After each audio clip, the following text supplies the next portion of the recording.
رب اشرح لي صدري ويسر لي امري واحلل عقدة من لساني يفقهوا قولي اللهم ارنا الحق حقا وارزقنا اتباعه وارنا الباطل باطلا وارزقنا اجتنابه اللهم ارنا الاشياء كما هي ان الله وملائكته يصلون على النبي يا ايها الذين امنوا صلوا عليه وسلموا تسليما الصلاة والسلام عليك يا رسول الله وعلى آلك وأصحابك يا حبيب الله الصلاة والسلام عليك يا شفيع المذنبين وعلى آلك وأصحابك يا رحمة للعالمين صلى الله على محمد عدد ما ذكره الذاكرون وعدد ما غفل عن ذكره الغافلون. یہ 8ویں پارے کا 14واں رکوع ہے اور صفحہ نمبر 250 کی تیسری لائن، صفحہ نمبر 250 کی تیسری لائن، ادعوا ربکم تضرعا وخفیا انہ لا یحب المعتدین. یہ جو آیت کریمہ ہے اس میں اللہ تعالیٰ نے دعا مانگنے کے آداب کو بیان فرمایا. اس سے پہلے جو آیت تھی اس میں اللہ تعالیٰ نے تخلیق کائنات کا ذکر فرمایا تھا کہ اللہ تعالیٰ نے زمین و آسمان کو 6 ادوار میں پیدا فرمایا اور پھر اللہ تعالیٰ نے کائنات کو چلانے کا جو نظام ہے وہ اپنے دست کی قدرت کے لیے، اور پھر شمس و قمر کی یا کائنات میں جو نظام چلتا ہے اس کی طرف اشارہ کیا، اور پھر فرمایا کہ اللہ لہ الخلق والامر، کہ خلق بھی اسی کا ہے اور امر بھی اسی کا ہے، یعنی کائنات پیدا بھی اللہ تعالیٰ نے فرمائی ہے اور یہاں حکم بھی اسی کا چلتا ہے. پھر فرمایا تبارک اللہ رب العالمین، وہ ذات بڑی بابرکت ہے، اللہ تعالیٰ بڑی بابرکت ذات ہے جو تمام جہانوں کا پالنہار ہے. اب یہاں یہ بات واضح فرمائی کہ جس رب کی یہ شان ہے تم نے اسے پکارنا کیسے ہے، اس سے مانگنا کیسے ہے، اور پھر اسی کا جو سلبی پہلو ہے اس کو بیان کیا، اور پھر یہ سلسلہ شروع ہوا کہ اللہ تعالیٰ نے کائنات بنائی ہے تو انسان کی ہدایت کا کیا سامان کیا اور انسانوں کا رویہ کیا رہا. تو یہ تمام چیزیں یہاں پر زیر باز لائی. سب سے پہلے فرمایا ادعوا ربکم. ادعو جو ہے نا یہ دعا یا دعو سے امر کا صیغہ ہے جمع کا. دعا یا دعوتن کا معنی ہے پکارنا. ادعو تم پکارو، تم آواز دو، تم دعا مانگو. ربکم اپنے رب سے، یعنی اللہ تعالیٰ نے یہاں پر یہ نہیں فرمایا کہ ادعو اللہ سے دعا مانگو، حالانکہ بات تو وہی ہے. اللہ تعالیٰ نے اپنی صفت ربوبیت کا حوالہ دیا کہ لوگوں جس سے تم نے مانگنا ہے نا وہ کوئی جابر حاکم نہیں ہے، وہ کوئی ایسی ذات نہیں ہے جو تم پر زیادتی کر کے خوش ہوتی ہے. وہ قریب ذات ہے جو تمہارا رب ہے، تمہارا پروردگار ہے اور تمہیں مرتبہ کمال تک پہنچانے والی ذات ہے. اس حوالے سے یہاں رب کی یعنی ربوبیت کا حوالہ ہے. ادعوا ربکم، پکارو اپنے رب کو. کیسے پکارو؟ تضرعا، تضرع کا معنی ہوتا ہے گڑ گڑانا، عاجزی کرنا، یعنی یہ جو گڑ گڑاہٹ ہے نا، یہ کوئی تکلف نہیں ہوتا، کوئی تشدد نہیں ہوتا، ایکچولی یہ ایک کیفیت ہوتی ہے۔ اب دیکھیں نا، بڑی سمپل سی بات ہے، چھوٹا بچہ ہے نا، وہ کچھ نہیں مانگ سکتا، اس نے جو بھی کہنا ہوگا رو کر ہی کہتا ہے، وہ رو پڑتا ہے، آپ سمجھتے ہیں یہ کیا مانگتا ہے۔ تو جب بچہ جو ہے وہ رو کے اپنا یعنی مدعا بیان کر دیتا ہے، ہر چیز کے لیے الفاظ تو ضروری نہیں ہوتی ہے، زبان ایک اور بھی ہوتی ہے اظہار تمنا کی، لفظ تو ضروری نہیں ہوتے۔ تو بچہ روتا ہے تو ماں باپ سمجھ جاتے ہیں کہ جب ایک بندہ اپنے رب کے حضور گڑ گڑائے گا، بلا سے وہ جملے نہ بھی بولے، میرا رب بہتر جانتا ہے کہ میرا بندہ کیا مانگتا ہے۔ تضرع جو ہے نا، یہ ہے دعا کی شرط۔ دعا کی شرط مکفہ اور مسجع جملے نہیں ہے، دعا کی شرط کوئی بڑا خوبصورت واجہ نہیں ہے، دعا کی شرط کوئی بڑا خاص انداز میں دعا مانگنا نہیں ہے، بلکہ عاجزی، انکساری۔ بے شک لفظ ٹوٹ جائے، میرا خدا نیتوں سے واقف ہے، وہ نیتوں کو دیتا ہے۔ اگر تضرع نہیں ہو، تضرع کیا ہے؟ جس کو دوسرے مقام پر استقرار بھی کہا گیا ہے، نہیں یجیب المضطر، کون ہے جو مضطر کی دعا کو قبول کرتا ہے؟ بس مضطر کہتے ہیں مجبور کو۔ تضرع اور استقرار جو ہے نا، یہ تقریباً ایک ہی چیز ہے۔ یعنی دعا کی شرط یہ ہے کہ بندہ اللہ تعالیٰ کے سامنے اپنے آپ کو بے بس کر دے کہ مالک میں کچھ نہیں کر سکتا، بس تو میری دستگیری کرے گا تو کام ہوگا، اس کے بغیر کوئی۔ جب بندہ اپنے آپ کو بے بس کر دیتا ہے نا اللہ کی بارگاہ میں، پھر میرے رب کی رحمت اس کو تھام لیتی ہے، میرے خدا کی رحمت اس کا استقبال کرتی ہے۔ تضرع، عاجزی، انکساری جو ہے نا، یہ دعا کی جان ہے، اس سے دعا کو پر لگ جاتے ہیں۔ وہ کیا ہے کہ تو جو مالک ہے سو خزانوں سے ادا کر مولا، تو ہی مالک ہے، سو خزانوں سے ادا کر مولا، مجھ سے در در کا تماشا نہیں دیکھا جاتا۔ مالک جب مالک تو ہے تو تو مجھے ادا کر، میں یہ لوگوں کے اپنے آپ میں لوگوں کے آگے اپنے ہاتھ کروں، اس کو تضرع کرا۔ اب میں یہ فرمایا وہ تو تضرع، اپنے رب کو پکارو، لوگوں گڑ گڑاتے ہوئے، بے بس کرتے ہوئے، بخفیہ، اور زیادہ اونچی آواز سے پکارنے کی ضرورت نہیں ہے، دھیمی آواز میں پکارو۔ بالخصوص یہ جو انفرادی دعا ہوتی ہے، نظام خفی اور حضرت زکریا کے بارے میں آتا ہے، انہوں نے اپنے رب کو پکارا چپکے چپکے سے۔ یعنی یہ نہیں ہے کہ بندہ اونچی آواز سے پکارے تو اللہ تعالیٰ سنتا ہے، بندہ تو دلوں کی دھڑکنوں، اللہ تعالیٰ نے دلوں کی دھڑکنوں کو بھی سنتا ہے۔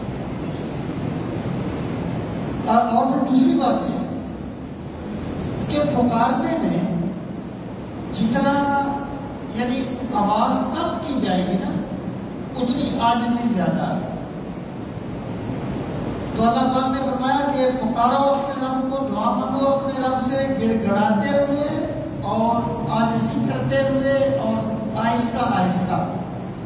انہ لا یحب المعتدین، انہ بے شک کو لا یحب پسند نہیں کرتا المعتدین، یہ اعتدال کہتے ہیں حد سے بڑھ جانا، ہر چیز کی ایک حد ہے نا۔ اللہ کو پکارو اور اللہ تعالیٰ حد سے بڑھنے والوں کو پسند نہیں کرتا۔ یہ حد سے بڑھنا کیا ہے؟ اگر کوئی بندہ یعنی اس کو اتنا یقین ہو گیا ہے کہ میں جو بھی کہوں گا میری دعا قبول کی جائے گی، یہ بھی وہ اپنی حد سے بڑھ گیا ہے۔ اگر کوئی بندہ مایوس ہو گیا ہے کہ میری تو قبول نہیں ہوتی، وہ بھی حد سے بڑھ گیا ہے۔ اس سے مراد یہ ہے کہ اللہ سے دعا پکارو، تم تک تدین کے جس بھی اعلیٰ مقام پر ہو تو ڈرتے ہوئے پکارو. یہ پتہ نہیں میں ویسے مانگ بھی سکتا ہوں کہ نہیں، میری دعا کا کیا انجام ہوگا، ڈرتے ہوئے عاجزی کرتے ہوئے، اور مایوس نہ ہونا کبھی اللہ کی رحمت سے. جو مایوس ہو گیا وہ بھی حد سے بڑھ گیا، جو خوش فہمی میں پڑ گیا وہ بھی حد سے بڑھ گیا. یہ دونوں کیفیتیں اعتدال میں آ جاتی ہیں.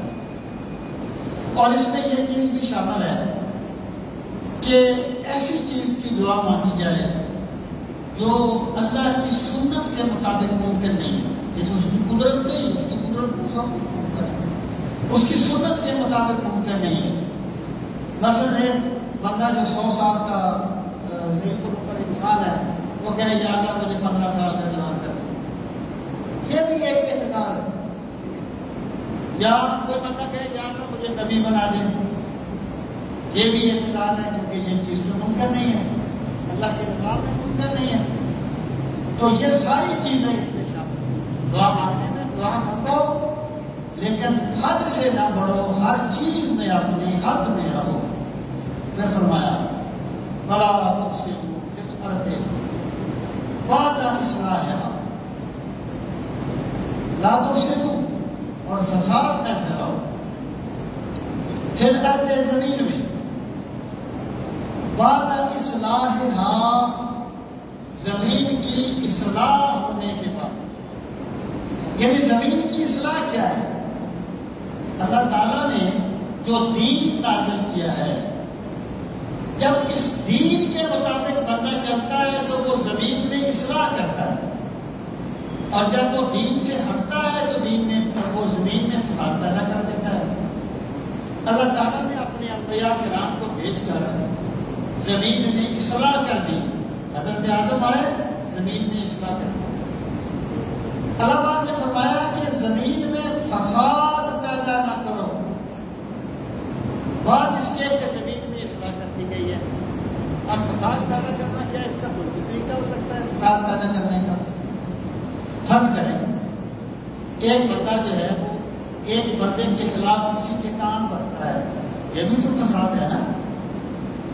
ایک بندہ کسی کو غلط راستے پر ڈال دیتا ہے، یہ بھی تو فساد ہے نا.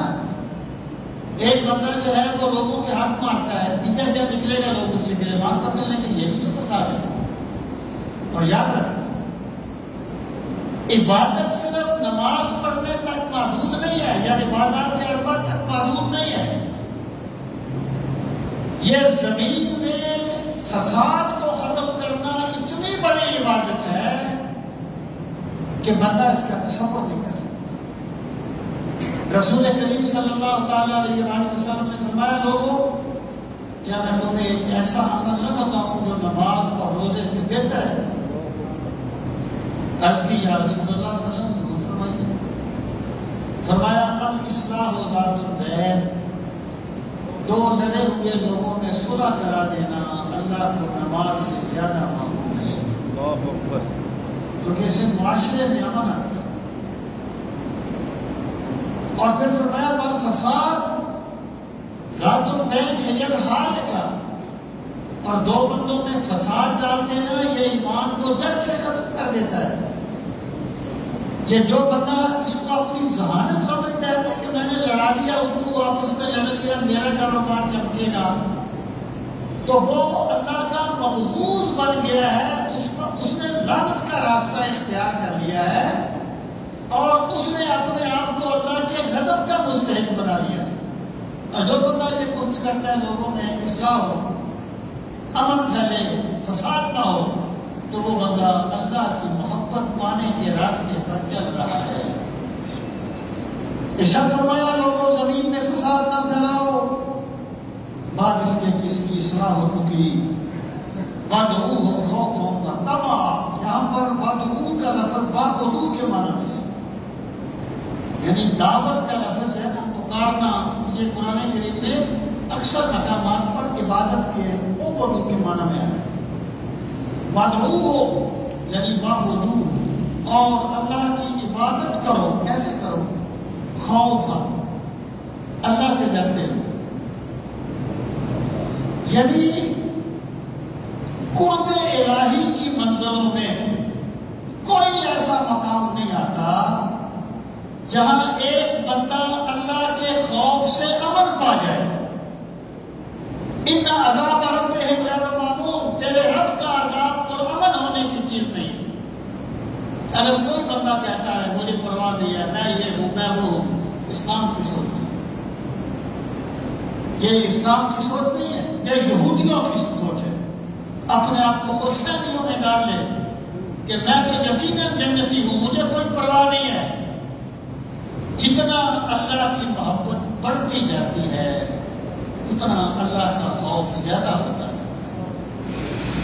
یا تو مولا علی بھی اپنی داڑھی کو پکڑ کے چاروں پکار کرتا ہے، یا تو ابو بکر بھی پرندے کو دیکھ کے کہتے ہیں کاش میں درخت ہوتا، کاش میں پرندہ ہوتا، مجھے ذبح کر دیا جاتا، اس سے حساب کتاب نہ ہوتا۔ یہاں تو اللہ تعالیٰ کی ہم بیا خوف سے کامتے رہتے ہیں، میں اور تو کس بات کی بھولی ہیں؟ یہ تو سوچ پھیلائی گئی ہے نا کہ مجھے کوئی پرواہ نہیں ہے، میں یہ ہوں میں وہ ہوں، یہ اسلام کی سوچ نہیں ہے۔ اللہ فرماتا ہے وَادْعُوهُ، اور اپنے رب کو پکارو، کس طرح خوفاً، ڈرتے ہوئے پکارو۔ یہ ڈرنا کیا ہے؟ ڈرنے کی کئی صورتیں ہو سکتی ہیں کہ مارے میں اس قابل کہاں کہ میں تیری بندگی کروں، اور نہ جانے میری عبادت اس لائق بھی ہے کہ نہیں کہ اللہ کی بارگاہ میں پیش کی جائے، نہ جانے میری حالت کیا ہے، نہ جانے خدا اللہ تعالیٰ کسی بندے کی دعا قبول کرنے کا پابند تو نہیں ہے، نہ جانے خدا قبول کرتا ہے کہ نہیں کرتا، وہ ہماری عبادتیں قبول کرنے کا بھی پابند نہیں ہے، وہ تو مالک ہے، تو چاہے کرتا ہے، تو اس کا کرم ہے کہ قبول فرماتا ہے۔ تو خوف کا مطلب یہ ہے کہ بندہ کبھی بھی اللہ تعالیٰ کے ذات سے پرامن ہو کے نہ بیٹھ جائے۔ یہ تعلیم ہے بات مربع خوف ہو، یہ تو خوف ہوتا ہے نا، اس کی ترتیب صورتیں ہوتی ہیں۔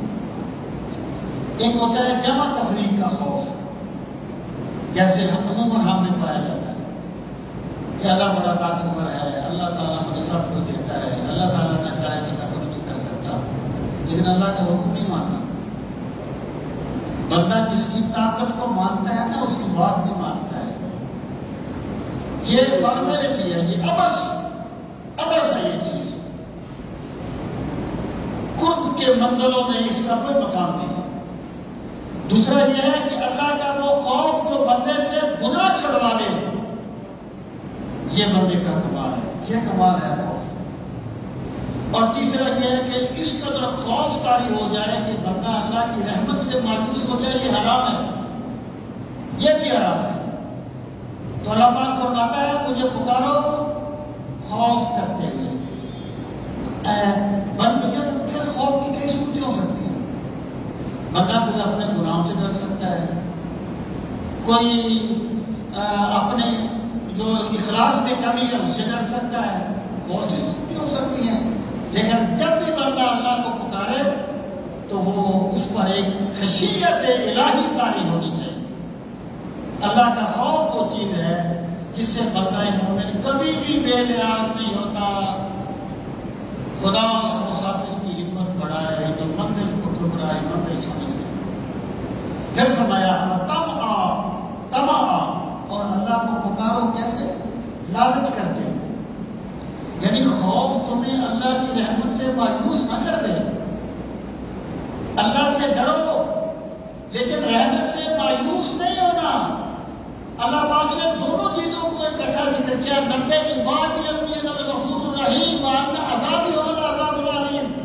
میرے محبوب میرے بندوں کو بتا دے میرا عذاب بڑا سخت ہے، اور میرے بندوں کو یہ بھی بتا دے کہ میں بڑا بخشنے والا ہوں، میں بڑا رحم فرمانے والا ہوں۔ بخشش کا ذکر پہلے کیا، عذاب کا ذکر بعد میں ہے۔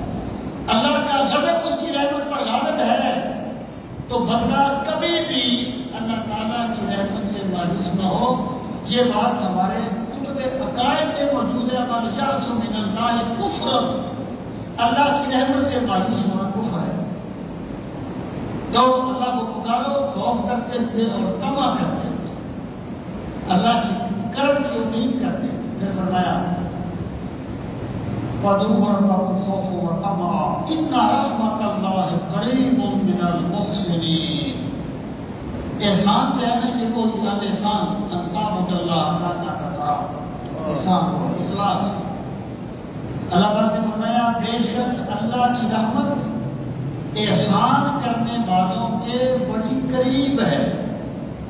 یعنی جو بندے اخلاص کے قدم اٹھاتے ہیں نا، اخلاص کے راستے پر چلتے ہیں، تو وہ اپنے رب کی رحمت سے مایوس نہیں ہوتے، بلکہ اللہ کی رحمت انہیں ڈھانپ لیتی ہے جو اخلاص کے ساتھ اپنے رب کو پکارتے ہیں اور اپنے رب کی عبادت کرتے ہیں۔ میں نے کہیں حضرت زندہ دین کا ایک اور پڑھا تھا رحمۃ اللہ تعالیٰ نے، انہوں نے فرمایا تھا کہ جب ایک بندہ گناہ کرنے پہ قادر ہو نا اور وہ اللہ سے ڈر کر گناہ چھوڑ دے تو خدا اس کے پاس بیٹھا ہوا ہوتا ہے۔ انا جلیس من ذکرنی، جو بندہ مجھے یاد کرے میں اس کے پاس بیٹھا ہوا ہوتا ہوں۔ یہ ہے اتنا رحمت اللہ ہے قریب ہو کے رحمت سے۔ اب فرمایا وَهُوَ الَّذِي يُرْسِلُ الرِّيَاحَ بُشْرًا بَيْنَ يَدَيْ رَحْمَتِهِ حَتَّى إِذَا أَقَلَّتْ سَحَابًا ثِقَالًا سُقْنَاهُ لِبَلَدٍ مَيِّتٍ فَأَنزَلْنَا بِهِ الْمَاءَ فَأَخْرَجْنَا بِهِ مِنْ كُلِّ الثَّمَرَاتِ۔ اب اللہ تعالیٰ نے اپنی ایک رحمت کا ذکر کیا، رحمت کا ذکر بارش کے حوالے سے کہ جب تم مایوس جب زمین پر ایک خشکی تازہ پوچھا جاتی ہے، ایک بارش نہیں ہوتی، ایک قسم کا وہ خشکسالی آ جاتی ہے، تو اللہ اپنی رحمت کی بارش برسا دیتا ہے۔ مراد کیا ہے؟ جب زمین خشک ہو جائے اللہ رحمت کی بارش برساتا ہے۔ جب تمہارے ایمان کی کھیتیاں خشک ہو جائیں اللہ تب بھی اپنی رحمت کی بارش برساتا ہے۔ لیکن پرابلم یہ ہے کہ جب تم جتنے اخلاص سے بارش مانگتے ہو اتنے اخلاص سے اللہ کی رحمت نہیں مانگتے۔ جتنا تمہیں زمین کے اجڑنے کا فکر ہوتا ہے نا، تمہیں اپنے ایمان کی کھیتیاں اجڑنے کا فکر نہیں ہوتا۔ یہ عام انسانوں سے خطاب مقررین کی بات اور ہے۔ اب ذرا وَهُوَ الَّذِي، اور وہ وہی تو ہے یرسل الرِّيَاحَ، یرسل وہ بھیجتا ہے، ارسل یرسل ارسال بھیجنا، یرسل وہ بھیجتا ہے، الرِّيَاحَ ریحوں کی جمع ہے۔ قرآن کریم میں یہاں بھی ریح کا لفظ واحد آیا ہے، وہاں اس سے مراد عذاب کی ہوا ہے، یہ اسلوب ہے قرآن کا۔ اور یہاں بھی ریح کی جمع ریاح آئی ہے، اس سے مراد رحمت والی ہوائیں ہیں، تو یہاں پر یہ اسمانہ ہے۔ یہ چیزوں پہ مفسرین غور کرتے ہیں، وہ ایک ایک لفظ پہ اعتکاف بیٹھتے ہیں، جن کو اللہ قرآن میں خوف دیتا ہے نا، وہ اسے ایسے نہیں پڑھتے کہ ایک عادت کی وہ پوری کر لی، وہ ایک ایک لفظ پہ اعتکاف بیٹھ جاتے ہیں، تب اللہ ان کو شرع صدر کی نعمت دیتا ہے، تب انہیں پتہ چلتا ہے کہ اس میں یہ کیا راز ہے۔ تو وہ وہی ہے جو بھیجتا ہے عوام کو کس طرح بشرن بشارت دیتے ہوئے، بین یدی رحمتہ، بین درمیان یدی اس کے دونوں ہاتھوں کے، رحمت اپنی رحمت کے، یعنی یہاں پر رحمت سے مراد ہے بارش، کہ اللہ کی ذات وہ ہے جو اپنی بارش سے پہلے رحمت والی ہوائیں بھیج دیتا ہے۔ اسی طریقے سے جب اللہ تعالیٰ کے مقربین اس دنیا میں آتے ہیں تو اس وقت بھی اللہ اپنی خاص رحمت بھیجتا ہے۔ مقرب اولیاء اللہ کے بارے میں بھی ایسا ہے کہ کئی سال پہلے جو اللہ نے بندہ گزرا، اس نے کہا مجھے ادھر سے اللہ کی رحمت کی ہوا آ رہی ہے، ٹھیک ہے؟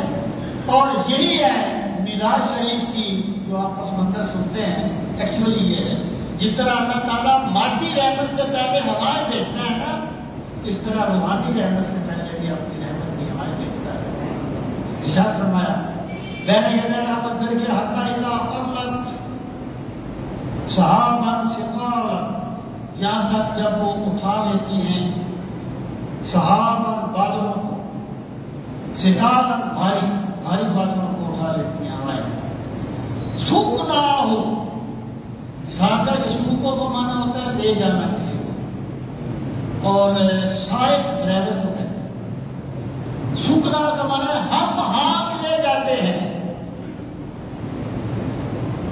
سکنا ہو ہم ہانک لے جاتے ہیں اسے، یعنی بادل کو، لبلد میت، ایسے شہر کی طرف، ایسی بستی کی طرف جو مردہ ہو چکی ہوتی ہے۔ یہ دیکھیں بظاہر کیا ہے کہ ہواؤں، بادلوں کو ہوائیں لے جاتی ہیں، ایسے ہی ہے نا، بادلوں کو ہوائیں لے جاتی ہیں، اللہ فرماتے ہیں ہم لے جاتے ہیں۔ بظاہر ہوائیں ہیں، ہر سبب ہے، ہر چیز کا ایک سبب ہے، لیکن سبب کے پیچھے مسبب الاسباب ہے جو آنے نہ ہے۔ بندہ صرف سبب میں نہ بدل جائے تو مسبب الاسباب کے ساتھ میں ورک کرے۔ اللہ تعالیٰ فرماتے ہیں پھر ہم اسے ہانک لے جاتے ہیں اس زمین کی طرف جو مردہ ہو چکی ہوتی ہے۔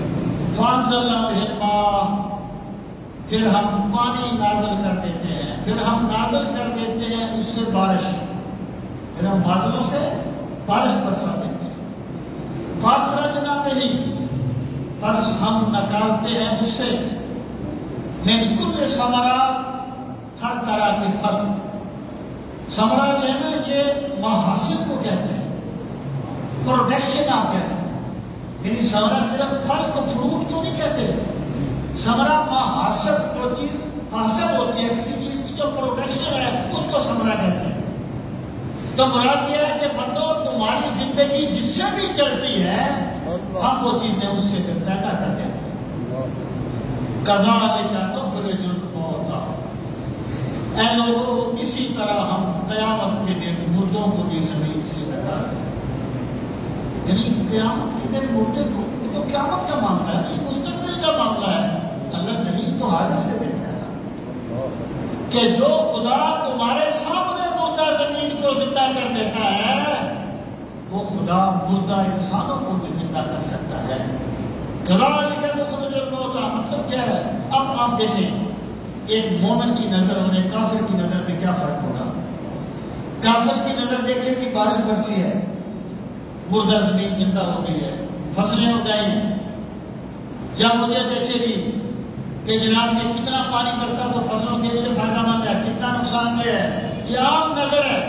اور مومن کی نظر یہ ہے جو بارش کو دیکھے گا تو اس سے اپنے رب کی قدرت کو سمجھے گا کہ میرا خدا وہ ہے جو مردہ زمین کو زندہ کر دیتا ہے، وہی میرا خدا آخرت میں بھی مردوں کو زندہ کر دیتا ہے۔ کذالک نخرج الموتیٰ، اسی طریقے سے ہم نکالتے ہیں، ہم نکالیں گے مردوں کو، لعلکم تذکرون، اے لوگوں ہم تمہاری توجہ اس لیے مبذول کرواتے ہیں تاکہ تم نصیحت پکڑو، تاکہ تم غور کرو، سمجھو کائنات کی عظمت کو، اللہ کی عظمت کو، کائنات سے سمجھو اور خدائی میں خدا کے جلوے دیکھو۔ والبلد الطیب یخرج نباتہ بإذن ربہ، اب اللہ نے فرمایا کہ بارش ہوئی لیکن جس زمین میں زرخیزی تھی اس سے بڑی عمدہ فصل ہوئی، اور جو زمینی کلر تھی، جو زمینی اس میں زرخیزی نہیں تھی، بارش اس پر بھی ہوئی تھی لیکن اس نے فیض نہیں پایا۔ اس کا مطلب کیا ہے کہ جب اللہ اپنے نبیوں کو بھیج کے رحمت کی بارش برساتا ہے نا تو پھر بندے اپنی طلب کے مطابق فیض پاتے ہیں۔ ابو جال ہی رہتا ہے کیونکہ بنجر ہے، ابو لہب ہی رہتا ہے کیونکہ بنجر ہے، لیکن صہیب روم سے آ کر مولانا سیدنا صہیب بن جاتے ہیں، بلال حبشہ سے آ کے سیدنا بلال بن جاتے ہیں، کیونکہ زمین میں زرخیزی پائی جاتی ہے، طلب پائی جاتی ہے۔ تو اللہ تعالیٰ نے یہاں پر اس چیز پس منظر، بارش کے پس منظر میں بندوں کی طلب کو واضح فرمایا۔ اور بے شک فرمایا والبلد الطیب، اور یعنی یہاں پر طیب سے مراد ہے باصلاحیت زمین، پاک زمین یعنی باصلاحیت، یہ خبیث کہتے ہیں ردی کو، یہاں پر بھی وہ لفظ آئے گا، اللہ خبیث ردی کو کہتے ہیں، ردی کے مقابلے میں یہاں پہ طیب ہے، اور یہ بات میں آپ سے عرض کرتا رہتا ہوں، لفظ کا معنی ہمیشہ جملہ کو تعین کرتا ہے۔ آپ کہتے ہیں وہ مطلب بڑا طیبات، طیبات طیبین و طیبون طیبات، بہت یہاں پر خبیث کے مقابلے میں اگر آ گیا طیب، زمین خبیث ہے، زمین طیب ہے، تو مطلب ہے وہ مطلب ہوگا زرخیز ہے، والبلد الطیب، اور زرخیز زمین یخرج نباتہ، نکالتی ہے اپنی پیداوار۔ نبات ہر وہ چیز جو زمین سے اگتی ہے، ما ینبت من الارض، جو زمین سے اگتی ہے۔ کیسے نکالتی ہے؟ بِإِذْنِ رَبِّهِ، اپنے رب کی توفیق سے۔ یعنی بارش نہیں اگا کرتی فصلوں کو، اللہ اگاتا ہے۔ ہمارے علم کلام میں یہ بات ہوتی ہے کہ اگر ایک مشرک سے کہے جو اللہ کو مانتا ہے، وہ کہے انبت الربیع والزرع، بارش نے فصل اگا دی، تو اس کا یہ جملہ کہنا شرک ہوگا، کیونکہ وہ تو اللہ کو مانتا ہے نہیں۔ اگر مومن یہ کہے انبت الربیع والزرع کہ بارش نے فصل اگا دی، اس کا یہ جملہ کہنا عین ایمان ہوگا۔ بات ایک ہے، متکلم کے عقیدے سے حکم بدل گیا ہے، کیونکہ مومن مانتا ہے کہ بارش سبب ہے، فصلیں میرا مولا اگاتا ہے، جبکہ کافر اس چیز کو مانتے نہیں۔ تو یہی چیز ہوتی ہے، اگر کوئی بندہ کو بات کرتا ہے، خدا را اس کا عقیدہ تو دیکھ لو، اس کے عقیدے پر تو جاؤ، اس کے بعد کوئی حکم لگاؤ نا۔ یہ بڑی ایک گمراہی کا سبب ہے، ہمارے ہاں جو فتوے چلتے ہیں اس میں ایک بیس یہ بھی ہوتی ہے۔ اللہ پاک فرماتا ہے والذی خبث یخرج نباتہ بإذن ربہ، وہ اپنے رب کی توفیق سے اپنی پیداوار اگاتی ہے۔ والذی خبث، اور وہ زمین جو بنجر ہوتی ہے، ردی ہوتی ہے، اس میں صلاحیت نہیں ہوتی، لا یخرج الا نکدا، وہ نہیں نکالتی مگر بڑی ناقص چیز، کوئی جڑی بوٹی ہو، بڑی بڑی ناقص چیز۔ کذالک نصرف الآیات، یہ تصریف آیات ایک قرآن کی اس طرح ہے، ایک طرح کا مضمون ہو، کئی رنگ سے معلوم، ایک بات کو مختلف طریقوں سے ثابت کرنا، اس کو تصریف آیات کہا جاتا ہے۔ کبھی زمین سے نشانیاں دی، کبھی آسمان سے، کبھی انسانی فطرت سے، کبھی شواہد سے، کبھی ماضی سے، کبھی قیامت کو ذکر کر دیا، اس کو کہتے ہیں تصریف آیات۔ کذالک نصرف الآیات، اسی طرح ہم پھیر پھیر کے بیان کرتے ہیں اپنی آیات، لیکن کن کے لیے؟ لقوم یشکرون، اس قوم کے لیے جو اپنے مولا کا شکر ادا کرنا چاہتی ہے۔ جس قوم میں شکر کا جذبہ ہے نا، انہیں رب کی عظمتیں نظر آئیں گی ان چیزوں سے۔ جن لوگوں میں شکر کا جذبہ ہی نہیں ہے، انہیں ان چیزوں سے بھی وہ غذا نہیں ملے گی جو ان کو معرفت کے راستوں پر گامزن کرتے ہیں۔ لقد ارسلنا نوحا الی قومہ، اب فرمایا وہ جو خدا ہے جس نے کائنات کو بنایا، جو کائنات کو چلاتا ہے، جو رحمت کی بارش برساتا ہے، جس طرح اس نے مادی بارش برسائی تھی نا، اس طرح اس نے روحانی بارش بھی انسانوں پر ہمیشہ سے برسائی۔ اب اللہ تعالیٰ نے کچھ انبیاء کا ذکر فرمایا کہ جب آپ نے روحانی بارش برسائی، انبیاء کو بھیجا، تو پھر لوگوں کا رویہ کیا، اور لوگوں کے رویے میں ہے نا حق و باطل کے معاملے میں کوئی اتنے مختلف نہیں ہوتے، اللہ ماشاء اللہ اتنے مختلف نہیں ہوتے، یہ بڑے غور کرنے کے مقامات ہوتے ہیں۔ اللہ پاک نے فرمایا لقد ارسلنا نوحا، تاکید ہم نے بھیجا نوح علیہ السلام کو، یہ حضرت آدم علیہ السلام کی وفات کے تقریباً 1000 سال کے بعد حضرت نوح آئے۔ الی قومہ، ہم نے نوح کو بھیجا ان کی قوم کی طرف۔ اللہ تعالیٰ کے جتنے بھی انبیاء کرام آئے نا، اپنی قوم کی طرف آئے، یا مدین ایک مخصوص علاقے کی طرف آئے۔ لیکن یہ صرف اور صرف رسول کریم علیہ السلام کی ذات گرامی ہے کہ ارسلت الی الخلق کافۃ، جنہیں اللہ تعالیٰ نے پوری کائنات کے لیے رسول بنا کے دیتے. یہ جو عمومیت ہے یہ صرف رسول کریم علیہ السلام کی رسالت کا خاصہ ہے. تو حضرت نوح آئے اپنی قوم کی طرف، فقال، بس آپ نے فرمایا یا قوم، اے میری قوم، اعبدوا اللہ، اللہ کی عبادت کرو، ما لکم من الہ غیرہ، ما لکم، نہیں ہے تمہارے لیے، من الہ، کوئی معبود، کوئی الہ، غیر ہوں اللہ کے علاوہ. اے لوگو اللہ کی عبادت کرو، اللہ کے سوا کوئی تمہاری عبادت کا مستحق نہیں ہے. الہ اس معبود کو کہتے ہیں جس کی عبادت کی جائے اور وہ عبادت کا مستحق بھی ہو، اور معبود اس کو کہتے ہیں جس کی عبادت کی جائے وہ عبادت کا مستحق ہو یا عبادت کا مستحق نہ ہو. ایک بندے نے اللہ کی عبادت کر لی تو اللہ معبود ہے، ایک بندے نے بدھ کی عبادت کر لی تو بدھ معبود ہے. بدھ کی عبادت کا مستحق تو نہیں ہے، اس کی عبادت تو کی گئی نا، لیکن چونکہ عبادت کا مستحق میرے رب کے سوا کوئی نہیں، اس لیے الہ بھی میرے خدا کے بیان میں نہیں. تو لا الہ، نہیں ہے کوئی الہ مستحق کے عبادت. فرمایا ما لکم من الہ غیرہ، اللہ کے سوا کوئی الہ نہیں ہے، اس کے علاوہ کوئی الہ نہیں. پھر فرمایا انی اخاف علیکم عذاب یوم عظیم. یہ جو عظیم ہے نا، یہ عذاب کی صفت ہے. اس کو تقدیم و تاخیر کے اگر زبان کا اصول، یعنی عظیم کا تعلق عذاب کے ساتھ ہے. عذاب ہے یعنی یوم عذاب عظیم، بہت بڑے عذاب کے دن کا مجھے خوف ہے. یہ حضرت نوح نے فرمایا کہ میں تمہیں تو کہتا ہوں نا اللہ کی عبادت کرو. بندوں کو بتایا جائے نا کوئی آخرت کا، کوئی قبر کا، تو کہتے ہیں یار کہ ہماری زندگی کے موضوع کو کرکرا، یہ ہماری زندگی کی خوشیوں کو کرکرا کر دیتے ہیں.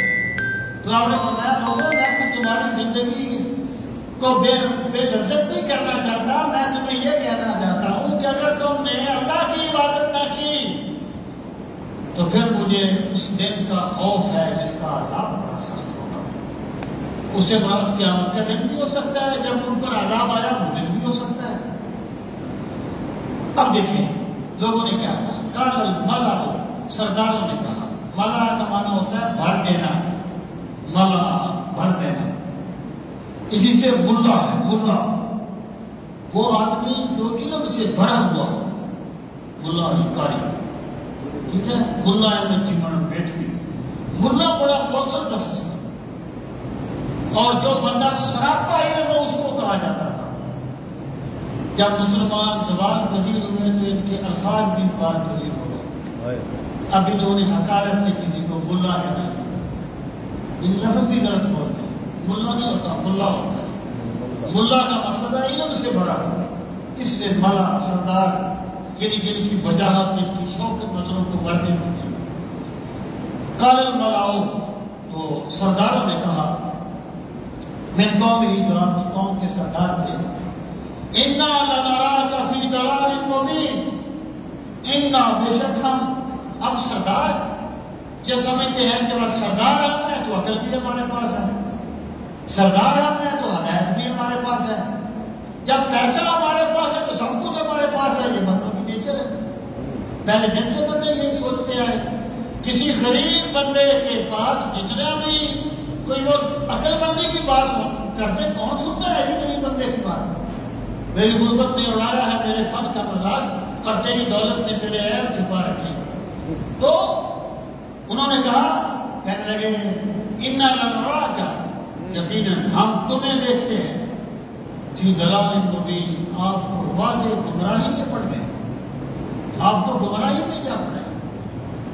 آپ نے فرمایا مجھے لڑائی نہیں کی. یہ بھی ایک دعوت کا اسلوب ہوتا ہے، یعنی آپ کسی بندے کو گمراہ کہتے ہیں، آپ کا سر پھاڑے گا.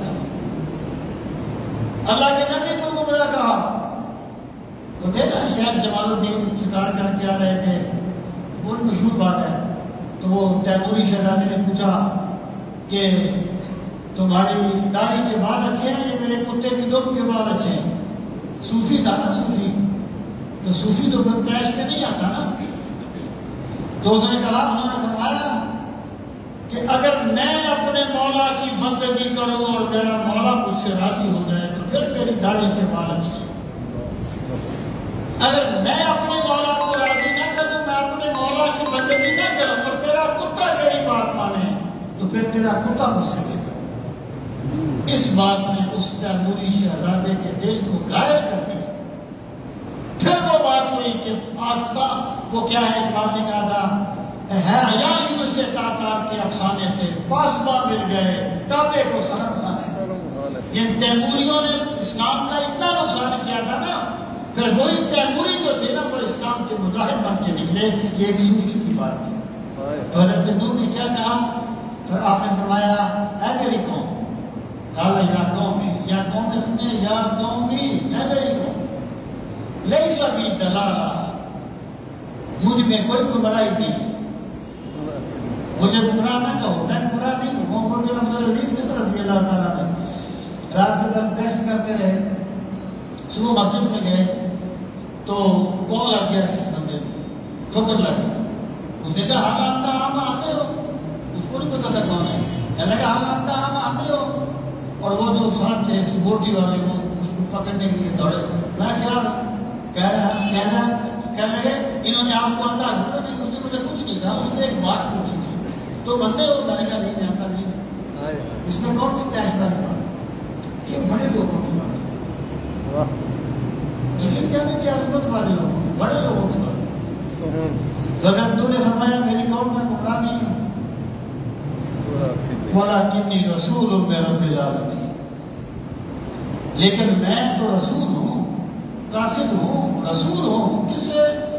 میں رب العالمین، اس ذات کی طرف سے جو تمہیں بھی پالتا ہے، تمہارے آباء و اجداد کو بھی پالتا ہے، جو عالمین کا رب ہے نا، اس کی طرف سے میں رسول ہوں۔ میں قرآن نہیں ہوں، میں تو رسول ہوں، میں تمہیں اپنے پاس سے نہیں کہتا، میرا خدا مجھے جو کہتا ہے وہ میں تم تک پہنچا رہا ہوں۔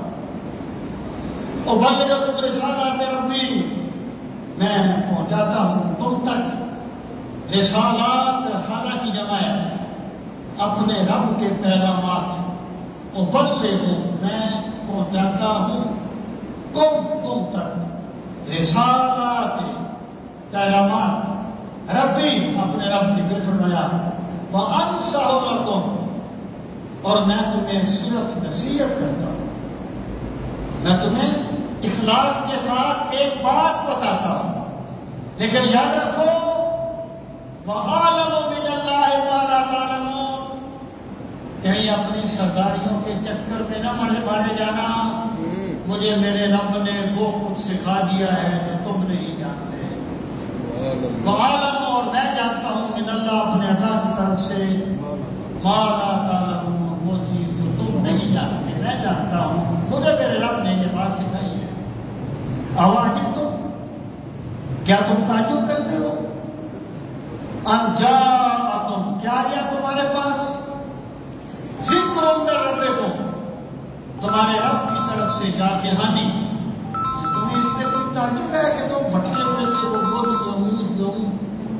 وغیرہ کی عبادت کرتے تھے یہ لوگ، اس میں تم بھٹکے ہوئے تھے، اور تمہیں اللہ تعالیٰ نے رسول تمہیں بھیج کے تمہیں یاد دہانی کرا دی کہ یہ بت تمہارے عبادت کے لائق نہیں ہے، تمہاری عبادت کے لائق صرف اللہ ہے، تم اس سے تعجب کرتے ہو۔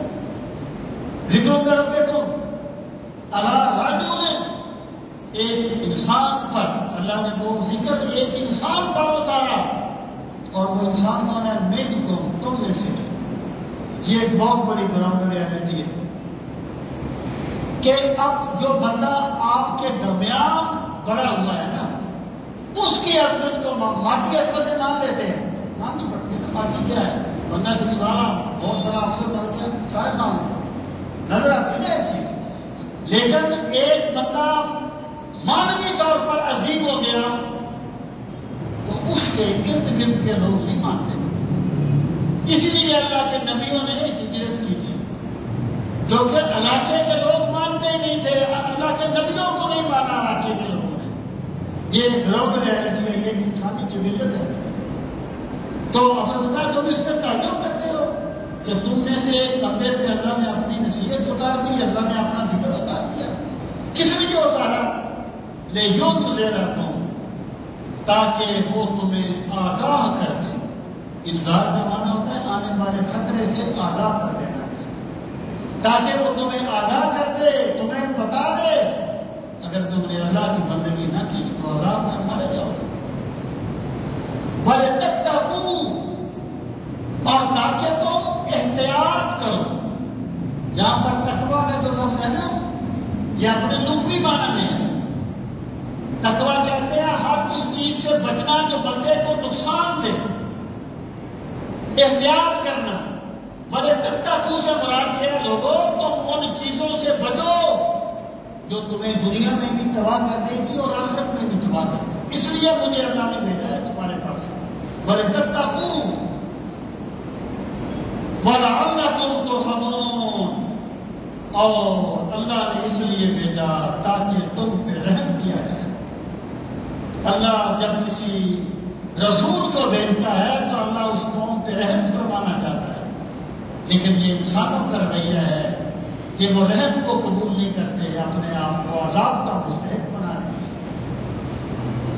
اب اللہ فرماتا ہے ہوا کیا؟ فَكَذَّبُوهُ، پس انہوں نے جھٹلا دیا حضرت نوح کو. انہوں نے کہا نہیں ہم نہیں مانتے. 950 سال تبلیغ کرتے ہیں، 950 سال 80 بندے ایمان لائے. لوگ کہتے ہیں کہ بات کرنے والوں کی باتوں میں تاثیر ہی نہیں ہے. یار نہیں ہوگی، کچھ دلوں میں بھی تو تاثیر ہونی چاہیے نا بات قبول کرنے کے لیے. حضرت نوح کی زبان میں تو تاثیر تھی نا، اللہ کے پیغمبر تھے. پیغمبر سے بڑا مسلم بندہ کون ہو سکتا ہے؟ 950 سال تبلیغ کرتے رہے، 80 بندے ایمان لائے. یہ بندوں کے جتھے مل جانا اگلے بندے کے سچا ہونے کی دلیل نہیں ہوتی. سچا سچا ہوتا ہے بے شک اسے زندگی میں ایک بندہ نہ مانے. اس کی دلیل اس کا جو معیار ہے وہ اس کی بات ہے. وہ بات کیسی ہے؟ رسول کریم صلی اللہ علیہ وسلم نے تو اللہ تعالیٰ نے لاکھوں عطا فرما دیے، یہ بھی صداقت کی دلیل ہے. کئی انبیاء پر ایک بندہ بھی ایمان نہیں لایا لیکن وہ سچے تھے. بندوں کا ماننا کوئی دلیل نہیں ہوتا، بات کو دیکھا جاتا ہے، دلیل کو دیکھا جاتا ہے. اللہ پاک فرماتا ہے انہوں نے جھٹلا دیا. فَكَذَّبُوهُ، اس کو جھٹلا دیا. فَأَنْجَيْنَاهُ، پس ہم نے نجات دے دی اسے، یعنی نوح علیہ السلام. وَالَّذِينَ مَعَهُ، اور ہم نے ان کو بھی بچا لیا جو ان کے ساتھ تھے. پھر فل کی کشتی نہیں، یہ مختلف جگہ کسی طرح کا روان چلا تشکیل ہے. ہم نے ان کو کشتی میں سوار کر دیا. اب ہم نے نوح علیہ السلام کو بھی بچا لیا اور ہم نے ان کے ماننے والوں کو بھی بچا لیا. جب اللہ کا عذاب آتا ہے نا تو اسی عذاب میں اللہ مومنوں کو بچا لیتا ہے، کافروں کو تباہ کر دیتا ہے. بنی اسرائیل پر وہ عذاب آیا تھا، محنت کے وہ خون برسا تھا، ایک ہی بستی میں گھر تھے. تو محنت جو تھے نا وہ قبطیوں کے گھروں میں جاتے تھے، بنی اسرائیل کے گھروں میں نہیں جاتے تھے. میرا خدا جب بچانا چاہتا ہے وہیں سے بچا لیتا ہے، اور جس کو تباہ کرنا چاہتا ہے وہیں تباہ کر دیتا ہے. تو ہم نے بچا دیا. اور ہم نے غرق کر دیا ان لوگوں کو جنہوں نے جھٹلایا ہماری آیات کو. ان کی سرگرمیاں ختم ہو گئی، وہ تباہ و برباد کر دیے گئے. کیوں برباد کر دیا ہم نے انہیں؟ انہم کانوا قوما عمین، امین کے آبا سے نکلا ہے، یعنی بے شک وہ ایسے لوگ تھے جو اندھے ہو گئے تھے. یہاں تک اس کو کہا گیا جس نے ہدایت کو نہیں دیکھا. یہ آنکھوں کو دیکھنا یہ اللہ کی بارگاہ میں قدر بصیرت کی ہوتی ہے، بصارت کی نہیں. بصارت تو گدھے کے پاس بھی ہوتی ہے. بصارت اللہ کی نعمت ہے، بہت بڑی نعمت ہے، لیکن اللہ نے بندے کا جو امتحان لیا ہے نا وہ بصیرت میں لیا ہے کہ دل کی آنکھ سے دیکھتا ہے یا نہیں دیکھتا. اب دیکھیں نا جو لوگ یہ کہتے ہیں کہ جناب قوم میں اپنے گناہوں کی وجہ سے تباہی ہوئی، وہ زلزلہ آ گیا تھا، وہ طوفان آ گیا تھا. یار کوئی سبب تو بننا تھا نا. کوئی سبب تو بننا تھا نا اس کا. اگر طوفان آ گیا تھا تو طوفان بھی تو کسی نے بھیجا ہوگا نا. زلزلہ آ گیا تھا تو زلزلہ بھی تو کسی نے بھیجا ہوگا نا. اللہ فرماتا ہے اس لیے تباہ کر دیا کہ وہ اندھے ہو گئے تھے، انہوں نے اللہ کے پیغمبر کو پہچانا ہی نہیں، انہوں نے ہدایت کو دیکھا ہی نہیں. اللہ تعالیٰ ہمیں دین کا فہم سے نصیب فرمائے. ہمارے الحمدللہ رب العالمین والعاقبۃ للمتقین والصلاۃ والسلام علی سید المرسلین وعلی آلہ وصحبہ اجمعین. ربنا آتنا فی الدنیا حسنۃ وفی الآخرۃ حسنۃ وقنا عذاب النار. ربنا وآتنا ما وعدتنا على رسلك ولا تخزنا يوم القيامة إنك لا تخلف الميعاد. ربنا لا تزغ قلوبنا بعد إذ هديتنا وهب لنا من لدنك رحمة إنك أنت الوهاب. واعف عنا واغفر لنا وارحمنا أنت مولانا فانصرنا على القوم الكافرين. آمين. اللهم أعنا على ذكرك وشكرك وحسن عبادتك. ربنا تقبل منا إنك أنت السميع العليم وتب علينا إنك أنت التواب الرحيم. وصلى الله تعالى على خير خلقه ونور عرشه وزينة فرشه محمد وعلى آله وأصحابه أجمعين.